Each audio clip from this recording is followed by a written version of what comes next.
হ্যাঁ করেন। আসসালামু আলাইকুম। ওয়ালাইকুম আসসালাম ওয়া রাহমাতুল্লাহ। আমার প্রশ্নটা হলো, আল্লাহকে কে সৃষ্টি করেছেন যা শুরু নেই শেষও নেই?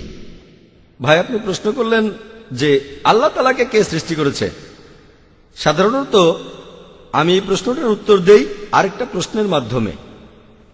আমি প্রশ্ন করি যে আমার বন্ধু জন, সে হাসপাতালে ভর্তি হয়েছে, সেখানে সে একটা বাচ্চার জন্ম দিল। বাচ্চাটা ছেলে না মেয়ে? আমার বন্ধু জন, সে হাসপাতালে ভর্তি হয়েছে, সে একটা বাচ্চা জন্ম দিয়েছে। বাচ্চাটা ছেলে না মেয়ে বলতে পারবেন? বলতে পারবেন বাচ্চাটা ছেলে না মেয়ে? কেউ পারবেন বাচ্চাটা ছেলে না মেয়ে বলতে? এখানে ঘটনাটা হলো, ভাই জন একজন পুরুষ, সে কিভাবে বাচ্চার জন্ম দেবে? যেহেতু সে বাচ্চার জন্ম দিতে পারবে না, তাই বাচ্চাটা ছেলে না মেয়ে এই প্রশ্নটা সেখানে আসবেই না।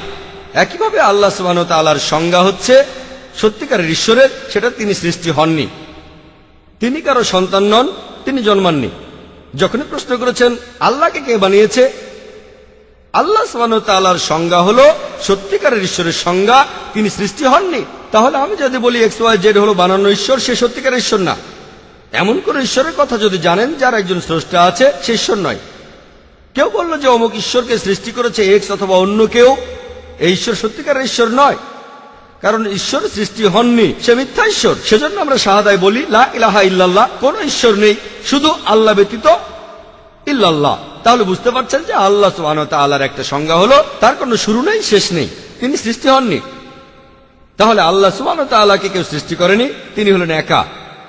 আর বিশ্বজগতে কখনো সৃষ্টি হননি এমনটা হলেন আল্লাহ সুবহানাহু ওয়া তাআলা। অন্য সবকিছু তিনি সৃষ্টি করেছেন প্রত্যক্ষ বা পরোক্ষভাবে, ঠিক? তাহলে বুঝতে পারছেন যে আল্লাহ সুবহানাহু ওয়া তাআলা তার একটা বৈশিষ্ট্য হলো সৃষ্টিকর্তা। এছাড়াও আল্লাহ তাআলার আরো অনেক বৈশিষ্ট্য আছে। একটা বৈশিষ্ট্য, তিনি সৃষ্টিকর্তা, সবচেয়ে বড় সৃষ্টিকর্তা। আর তিনি সৃষ্টি হননি, তিনি সবকিছু স্রষ্টা, সবকিছু তার উপর নির্ভর করে, তবে তিনি কোনো কিছুর উপর নির্ভর করেন না। আশা করি উত্তরটা পেয়েছেন।